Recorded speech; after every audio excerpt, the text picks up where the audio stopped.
नमस्कार मित्रों, आप देख रहे हैं पांचाल न्यूज। आज सरस्वती विद्या मंदिर सेनापत में टॉप 10 की लिस्ट में आए हुए बच्चों को सम्मानित किया गया। बच्चों को शील्ड व माला पहनाकर उत्साहवर्धन किया गया।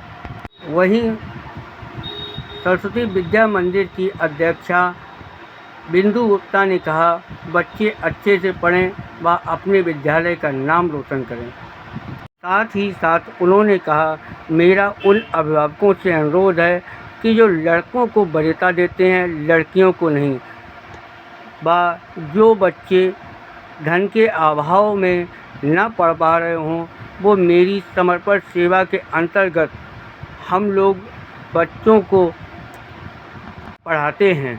हम उन बच्चों को निःशुल्क शिक्षा देते हैं। अध्यक्षा बिंदु गुप्ता ने कहा कि जो बच्चे धन के अभाव में पढ़ाई न कर पा रहे हों, वो मुझसे संपर्क करें। मैं उन बच्चों को निःशुल्क शिक्षा की व्यवस्था कराऊंगी।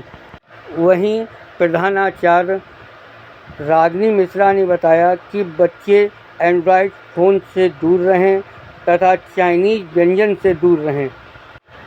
बालिकाओं में प्रथम स्थान अंशिका पांडे, द्वितीय स्थान जेसिका सक्सेना, तृतीय स्थान गौरांगी चतुर्वेदी, मानसी सक्सेना ने चतुर्थ स्थान तथा एकांशी जैन ने पंचम स्थान प्राप्त किया। सुनिए और क्या कुछ कहा अध्यक्षा बिंदु गुप्ता तथा प्रधानाचार्य रागिनी मिश्रा ने। आपका क्या नाम है?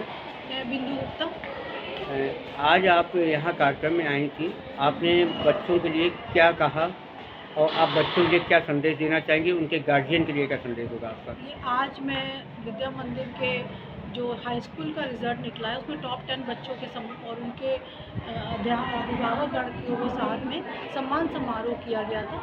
बच्चों के लिए मेरा यही संदेश है कि वो मन लगाकर पढ़ें लिखें और अच्छे उच्च पदों पर पहुंचकर अपने विद्यालय का नाम रोशन करें, अपने अभिभावकों का नाम रोशन करें और समाज में एक अच्छी चेंज लाएं और एक अपने पैरों पर खड़े होकर समाज में अच्छी स्थिति को प्राप्त करें।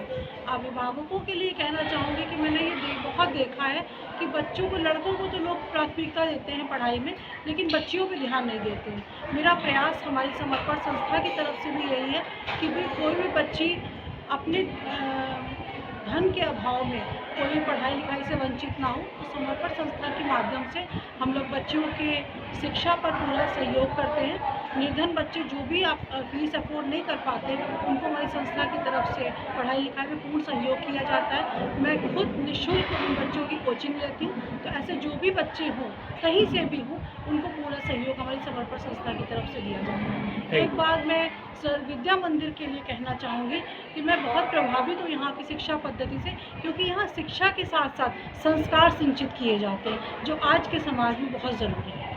Thank you. मेरा नाम रागिनी मिश्रा है। आज आपका क्या कार्यक्रम था? आज मेरे विद्यालय में माध्यमिक शिक्षा परिषद का हाई स्कूल का जो परिणाम रहा है, उस उपलक्ष्य में विद्यालय की जो टॉप 10 मेधावी छात्राएं थी, उन छात्राओं का अभिनंदन और स्वागत कार्यक्रम था और उनका सम्मान था। साथ ही उनके माता पिता को भी उपस्थिति अनिवार्य रखी गई थी, ताकि उनके द्वारा ही बच्चों में गतिविधियाँ बढ़ती हैं और इस प्रकार की उपस्थिति का सहयोग जब माता पिता से मिलता है, तब विद्यालय भी श्रेष्ठ रिजल्ट देता है। बच्चों के माता पिता के लिए आप कुछ कहना चाहेंगी? मैं बच्चों के माता पिता से इतना ही कहना चाहूँगी कि बच्चों की शिक्षा को सशक्त बनाने के लिए अपना श्रेष्ठतम प्रयास करें। साथ ही बच्चियों के प्रति जो उनका निराशात्मक भाव रहता है कि बच्चियों को शिक्षा प्राप्त करा के क्या करेंगे, तो इस तरह की मानसिकता पर रोक लगानी चाहिए और बच्चियाँ भी अगर सक्षम हो जाएंगी, समर्थ हो जाएंगी, तो भावी सशक्त समाज का निर्माण कर सकेंगे। बच्चों के लिए कुछ संदेश आपका? बच्चे, सर्वप्रथम तो ये है कि बच्चे आजकल एंड्रॉयड फ़ोन का जो इस्तेमाल करते हैं, उस पर रोक लगानी चाहिए। इसमें माता पिता का भी सहयोग रहना चाहिए।